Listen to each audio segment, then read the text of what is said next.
Hi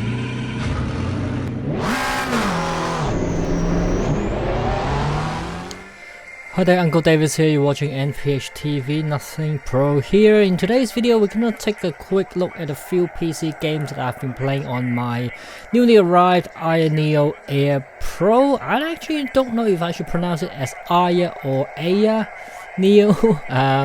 Let me know if you do know the actual correct pronunciation, but here we are. The first game showing you guys about the performance of this little handheld is FIFA 22. Why not 23? Because I just don't have the money to buy 23 at full price, and I've never been a FIFA fan anyway, as you can probably guess when I said that means I am a PES player. But FIFA is actually a lot better when it comes to the ease of setup. You don't have to patch for the licenses, the team gear, shirt and everything, so it's perfect for a handheld here. So as you can see here, it's running at 720p at low settings and is holding at 60 FPS constantly and solid. It is looking very beautiful on the screen. Apologize for that frequency thing on the capture because I forgot to set the shutter speed to match the frequency. But as you can see here, it drops to 30 FPS here during the cutscenes, but that's just the design of the game. Other than that, the whole gameplay has been pretty solid. 60 FPS and is a very enjoyable experience. Next one is Grid Legend. This game is also free, available on Game Pass, same as FIFA 22. You can see here we're running at 720p low settings and it is running beautifully. Actually running above 60 FPS. We're in the story mode here, so it's about 20 cars on the grid here, and as you can see there's no issue whatsoever in this game. It's a brilliant arcade racing game and is perfect for a handheld like this. Brilliant screen on the Ayaneo Air makes it even better. Next one is another racing game, is Automobilista 2. Now I am a sim racer and of course I have to throw a few racing games onto my handheld.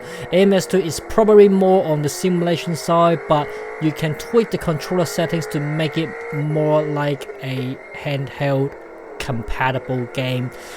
More towards the GT side, but it's still a bit more unforgiving than GT. Here we are at Interlagos in the GT3, and of course it's the 720S from McLaren, and we're running at 720p, and interestingly we are having a mixture of low and medium settings in the graphics, and 6 cars on the grid. It was just a default setup when I got the game installed, and you can see it's holding 60 FPS pretty solid.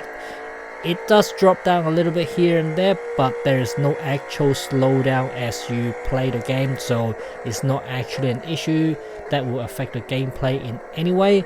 And again, AMS2 is a very optimized game, and once again it shows here on the Ayaneo Air Pro.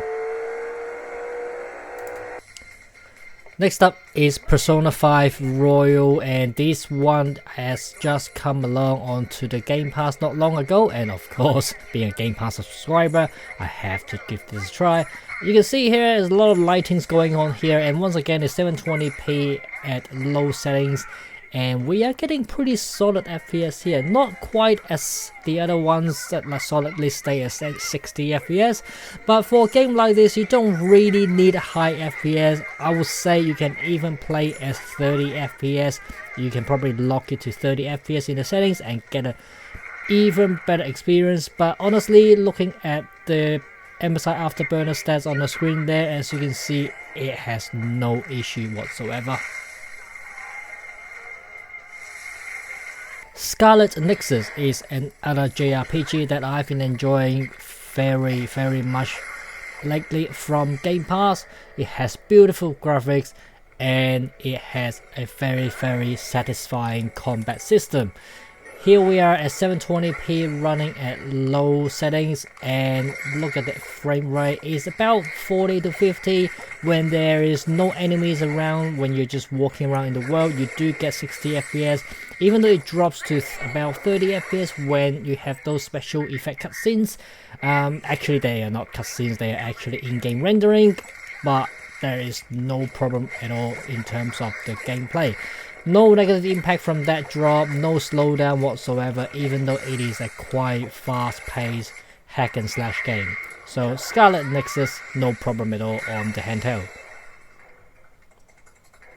When a person like both football and cars, there's no way you do not play this game. Rocket League has been around for ages and it's such a good game to play with a controller as well, so it's definitely a must to put it onto the handheld. And here we are in Rocket League running 720p at low settings, and it is running at 60 FPS, no issue.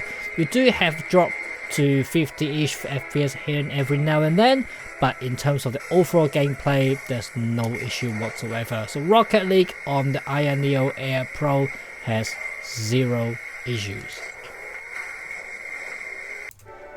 Finally, we're into a bit of a surprise here, and here we are testing this monster game. Has monster level of requirement from hardware, mostly due to the game just not being optimized yet. It is Star Citizen from the alpha stage. I mean, this game's probably gonna stay in the alpha stage forever, but this is probably one of the hardest games to play, even if you have a full-on gaming PC. You can see here we're running at 720p low settings and we're getting about 20 FPS here. It's not actually that much worse than playing on a PC. You do probably only get around 30 to 40 on a PC, but the problem is I can't actually play this game after say 10 to 20 seconds. As you can see, it just crashed and it will keep crashing however times that I try, only about 10 to 20 seconds into the game and it will crashes. So I don't really expect this game to be able to run on the handheld, but there you go, just for the sake of testing. Thank you so much for watching. I'll see you guys in the next video.